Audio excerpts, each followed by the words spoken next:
Hello everyone, I hope you all are doing well. Today I'm going to be doing another book related video and this one is one that is seemingly quite random, but it's one that I've thought about making for quite a while now.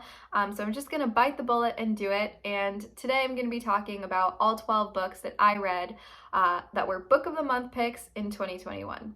So Book of the Month first popped up on my radar in 2020 during lockdown.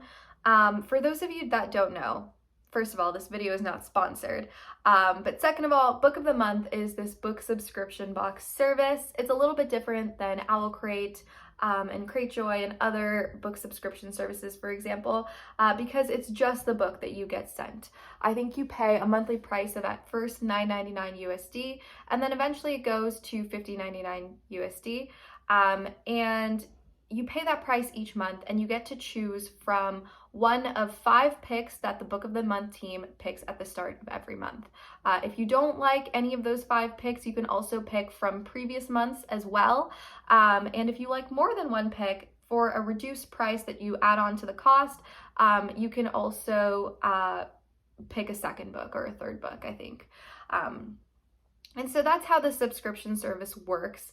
I first kind of discovered it, like I said, in March or April of 2020 when I was watching a bunch of book haul videos on YouTube and noticed a lot of YouTubers talking about Book of the Month. As someone who enjoys new books, the smell, the feel, whatever, and also as someone who was looking to diversify their reading and is always looking for new books to read, Book of the Month really intrigued me, just because, you know, when I went on the website, I saw books that I loved, you know, authors that I loved, like Taylor Jenkins Reid, and then in that same month, there were other books, there are other picks there of other genres and other authors that should be technically comparable in terms of their quality, in terms of their premise, how well they're received, and how good the book is.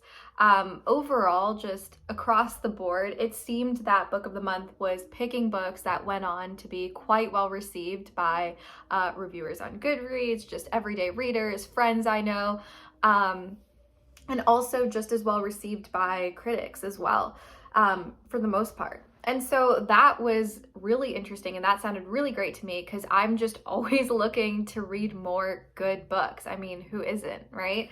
And so in 2020, I think I looked at it, I went to go check out the book that I wanted to purchase.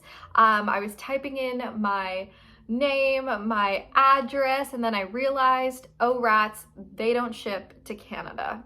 And so then I was like, okay, well, I guess that's that. And so I kind of forgot about Book of the Month after that. I still received their emails in my inbox though, and every once in a while I would kind of just like open those and peruse through the picks and see what was going on. But I really didn't keep tabs on it until about midway through 2021. And then I was like, hey, what if I did a thing, and what if I read one of their picks for each month of the year in 2021? So these are all the books that I read. I'm going to be talking about them, I'm going to be reviewing them, and at the end I guess I'll just kind of do an overview in terms of what I thought after reading 1 year full of Book of the Month picks. I hope that made sense, and if it didn't, I think it'll start to make more sense once I start talking about the books themselves. And so for January, I ended up reading The Dating Plan by Sara Desai, who is the author of The Marriage Game, which is a book I heard so many wonderful things about and never really got an opportunity to read because it is forever checked out at my local library. But The Dating Plan, one day I went to the library and it was there. So I picked it up and bam, the rest was history. This book is all about a woman named Daisy Patel, who is a software engineer.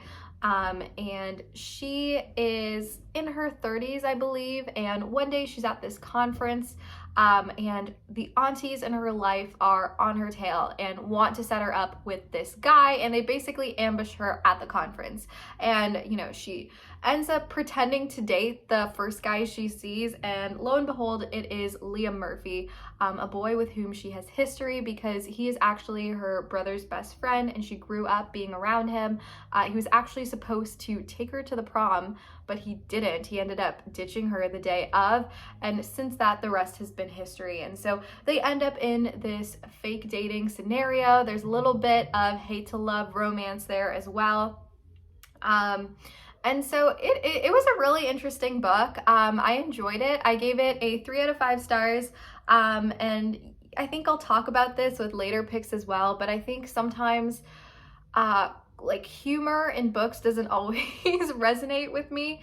I will admit I have a really weird sense of humor, and so maybe that's why this really just didn't hit with me as it should have.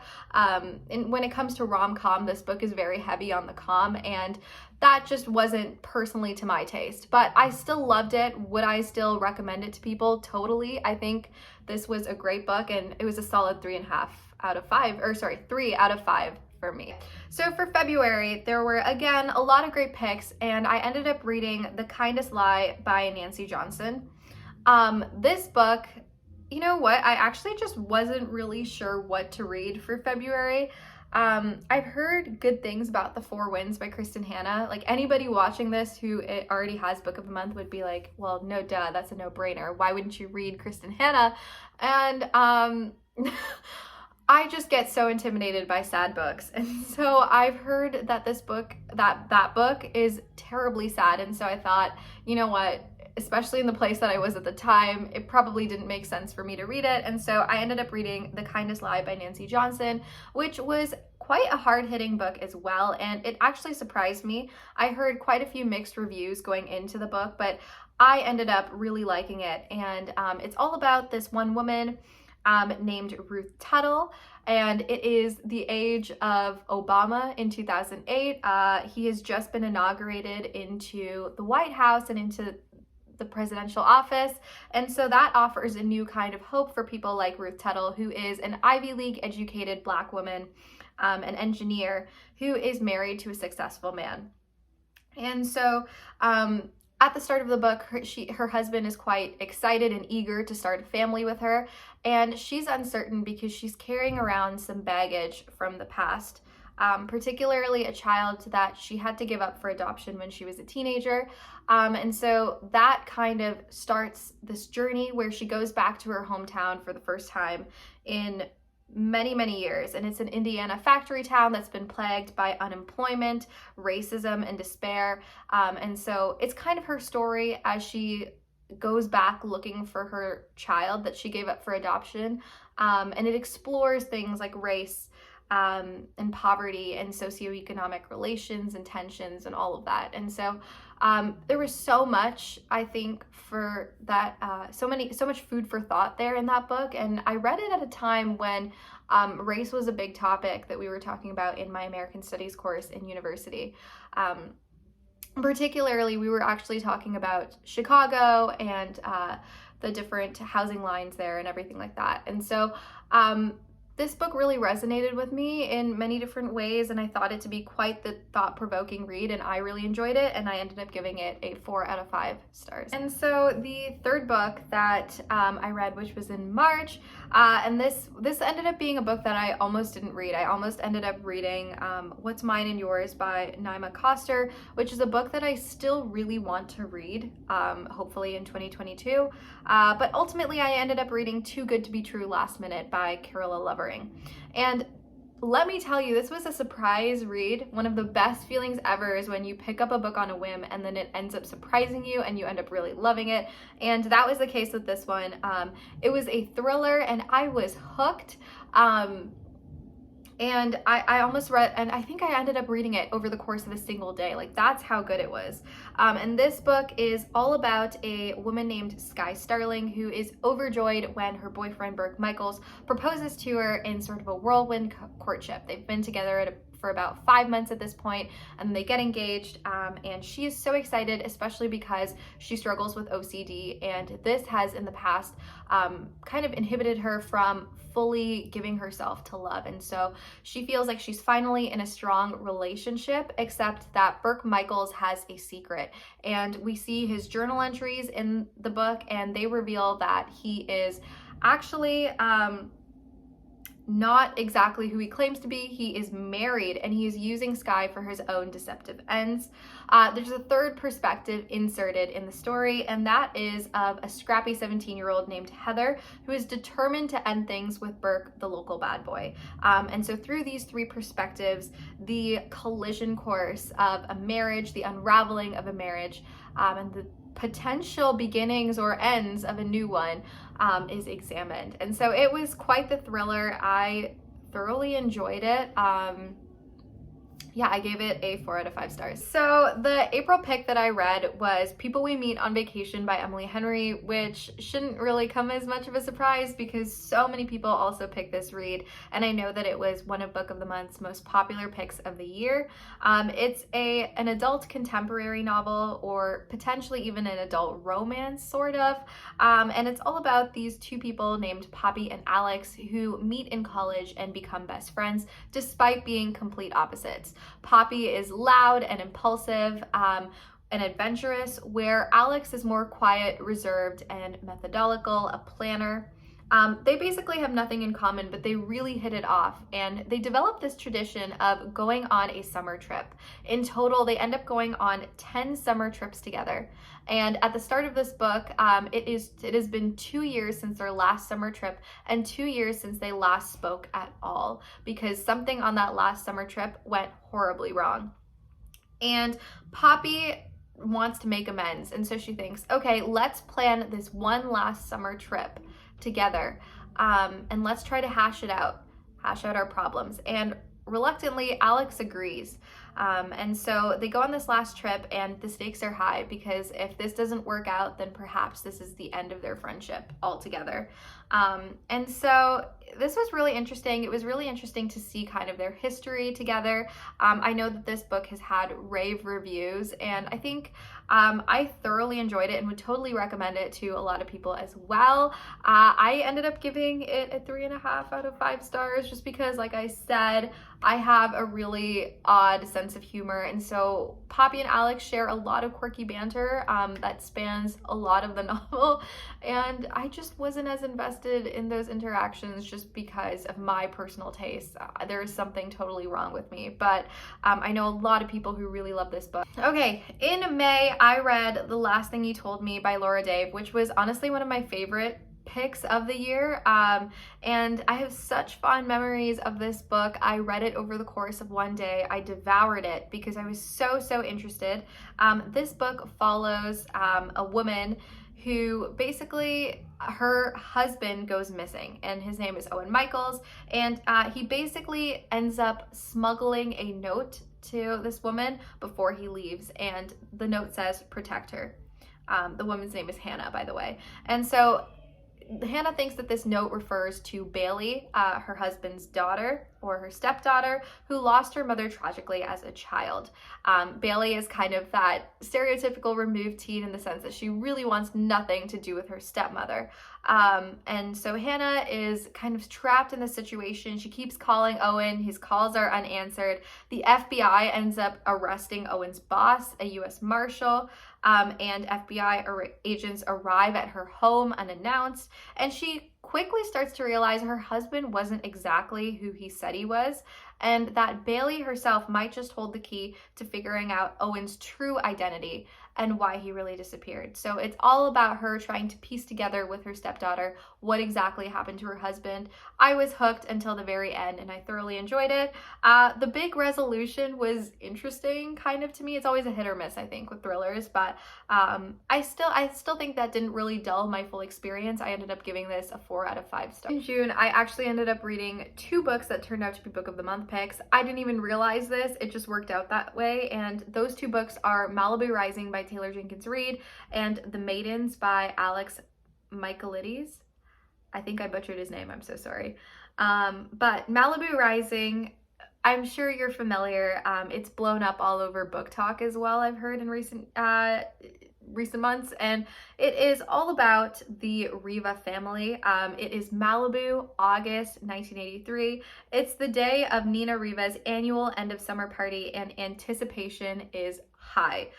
Everyone wants to be around the Rivas, who are all kind of famous in their own ways. Nina is a talented surfer and supermodel. Her brothers Jay and Hud are basically this like duo where Jay is the championship surfer and Hudson is the renowned photographer. And their baby sister, Kit, is also a really great surfer and is adored as well. Together, the siblings are a source of fascination in Malibu and the world over. They're pretty famous, especially for being the offspring of the legendary singer Mick Riva, who they basically haven't had contact with since birth because he's been off pursuing his own goals and sort of abandoned his wife, which is their mother, and his family in his pursuit of fame and his singing career. And so Nina isn't looking forward to the party. It's been revealed the morning of that her husband is cheating on her. And the book basically follows all 4 siblings over the course of the day, and interweaved in there is the story of Mick and how he met their mother, fell in love with her, had the children, and left.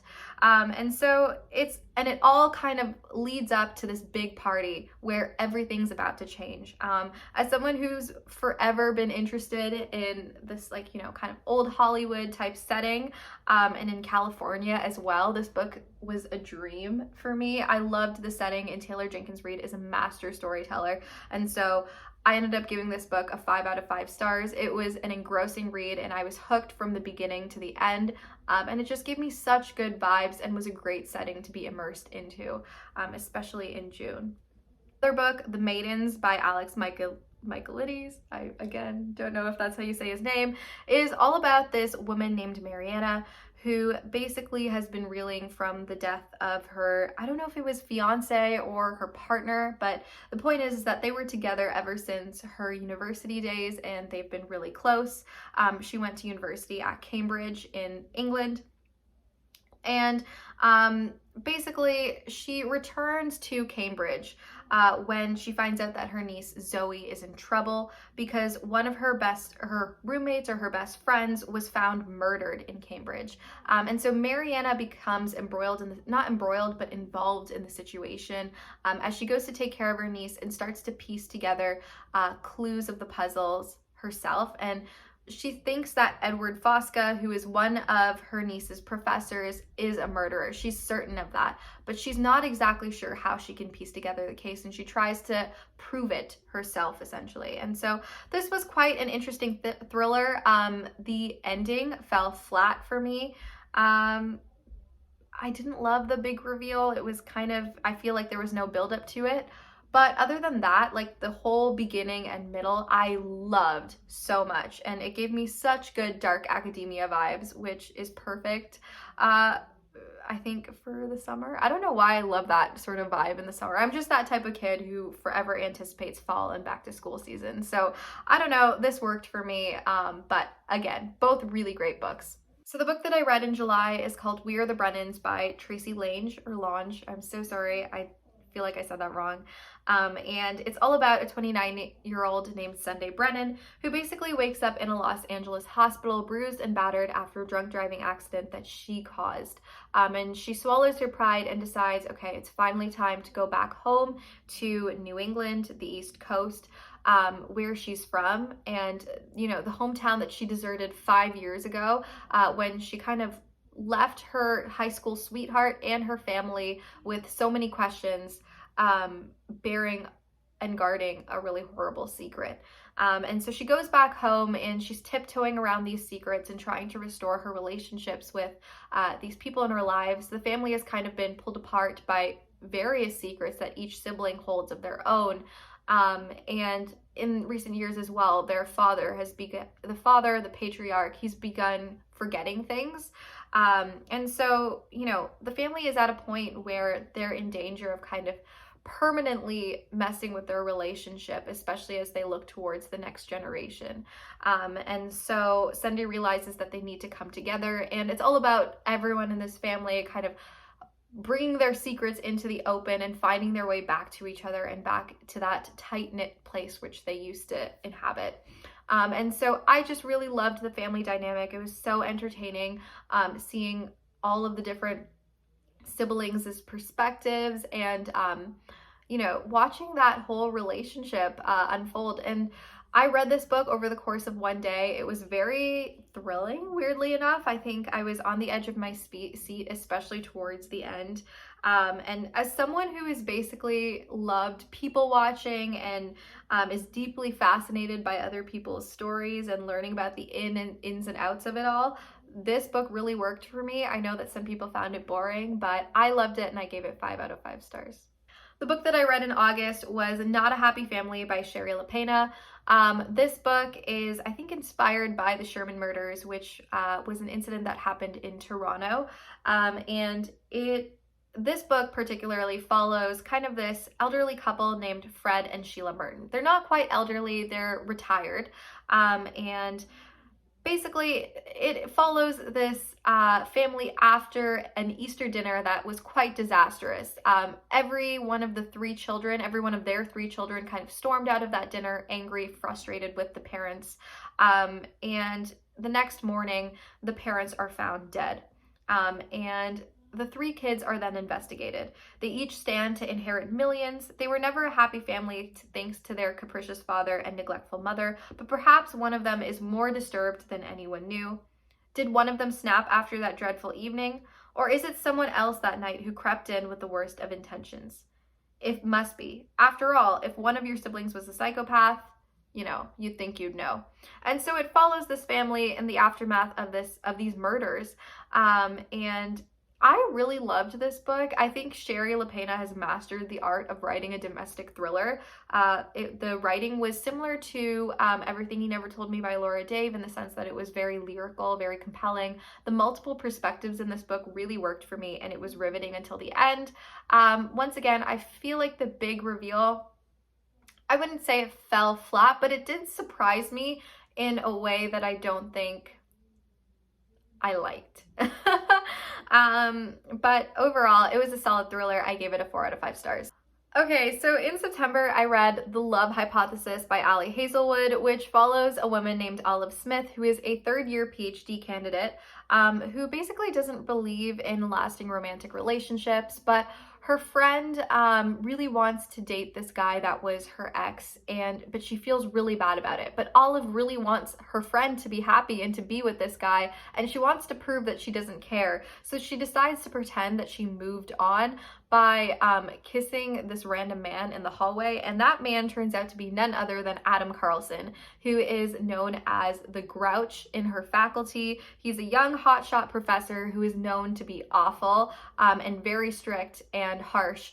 And so Olive kisses him and then he freaks out and they freak out, and then she basically says like, hey, I need to fake date you so that my friend will end up dating that guy and we'll be happy. And he actually doesn't reluctantly agree, he just straight up agrees.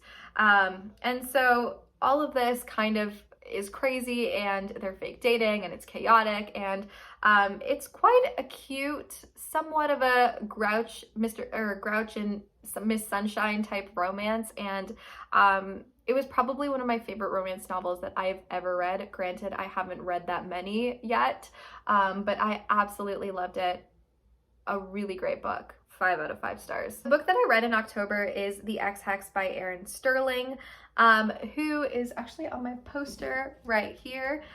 She's the author of a really great book named Rebel Belle, and she's writing as Erin Sterling for this adult romance novel. And I actually really liked it. It is all about a woman named Vivian Jones who 9 years ago, when she was kind of a teenager, young adult, she was nursing her heartbreak with weepy music, a bubble bath, and vodka, and magic. And Vivian Jones is basically a witch. So at the time, 9 years ago, she and her cousin decided to place a curse as a joke on the boy who broke her heart. But 9 years later, Rice Penhallow, the boy himself, comes back into town for the first time in forever to attend a town function. And suddenly bad things start happening. And their town, Graves Glen, is under attack by inanimate objects and a pissed off ghost. And it's up to Vivi and Rice, with whom she still has off the charts chemistry, to make things right and save the town.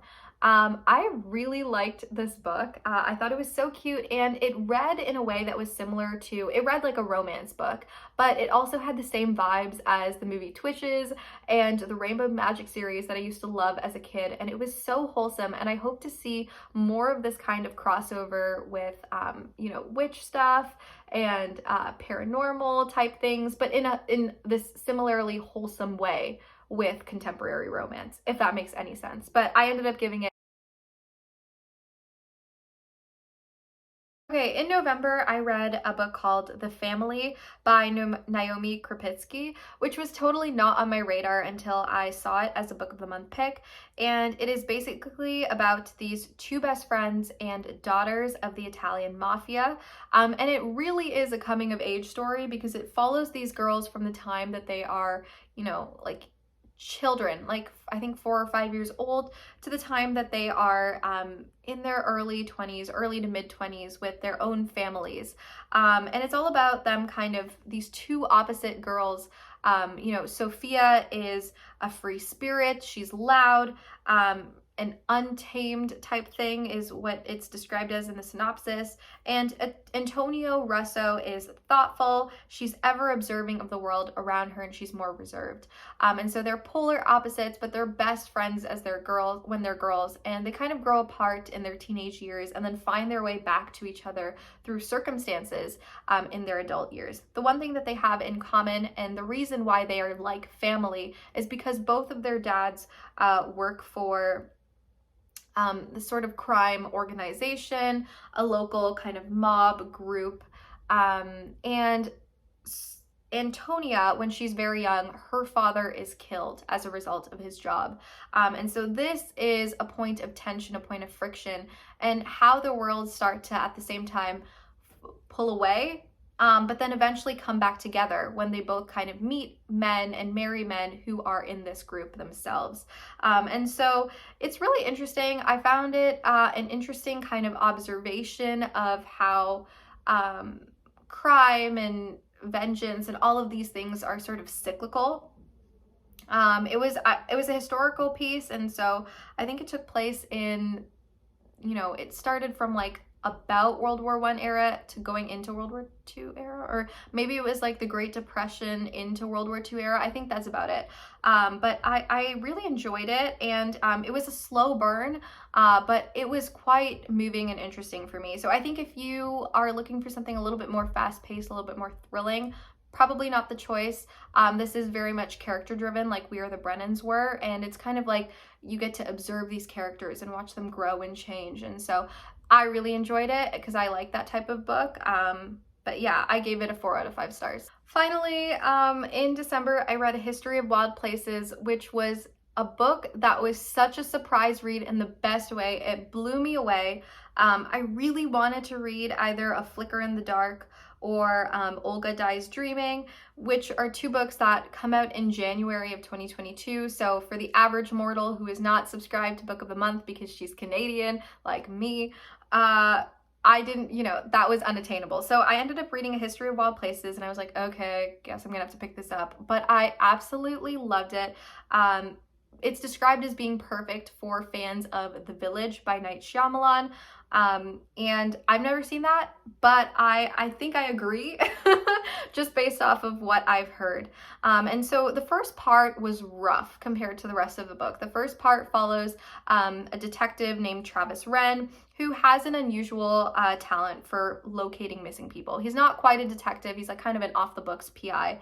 And he's hired by families as a last resort because he has this power where he can touch something, like touch a book, for example, and he can sense kind of who that person that last touched the book was, where they went missing, and like kind of visualize exactly what happened to them. And so for that reason, he is excellent at finding missing people. And so he is given the task of finding Maggie St. James, a well-known author of these dark, think like Grimm Brothers type fairy tale books, and they're for children, but they're controversial because they're so dark. And so he follows Maggie and her kind of, you know, ominous life into this place that was thought to be a legend, a place that, you know, the only other information about it is from a newspaper clipping in the 70s. And that, like, and at the time it was known that a local cultish type group was going into that area to build a commune, okay? And so this area is called Pastoral. And so Travis is kind of, he makes his way into there, and then that's all we hear from him. And the rest of the book takes place from the perspectives of Calla and Theo, who are in the commune and are kind of piecing together the rest of the story. And so it was very, very thrilling, such a creative book. I loved it. And I know a lot of people, the ending fell flat for them, but I think as someone who studied exactly what the ending ended up being in university just recently, like this past semester in a course, like the ending worked for me because I was like, okay, yeah, I mean, I've heard it before, so I guess it makes sense. And so overall, I gave it a 5 out of 5 stars because it was such a solid read, and I would totally recommend it to anyone and everyone. I know this has been like a super long video, but essentially, I think looking back at all of the books that I read, all of the Book of the Month picks that I read in 2021, I do think the service seems to be solid. I mean, I know nothing about how, you know, the actual service is, like the shipping, the condition of the books, like the price, and like if people find that worth it. But in terms of like reading actual Book of the Month picks, I think I'm definitely going to be going towards them in 2022, and I want to continue to try to do this where I read a Book of the Month pick every month, just because I think all of their books were a hit for me, at least. I mean, there wasn't a single book that I despised or disliked. The lowest kind of rating that I gave a book was 3 out of 5 stars, I think. But even then, you know, what do ratings even mean, right? I had a great time reading all of these books, and I don't think I would have reached for them in the same way that I did, knowing that I gave myself this Book of the Month challenge. And so I'm excited to continue doing this in 2022, and hopefully in 2022 I can break it up into monthly videos and not this one ginormous long video. But the overall message from this is a petition for Book of the Month to please start shipping to Canada, because I will buy it. And yeah, wow, like you guys are doing a great job with picking your picks, and I'm excited. I'm so excited for what 2022 has in store. So yeah, thanks for watching this really long video, and I will see you in my next one.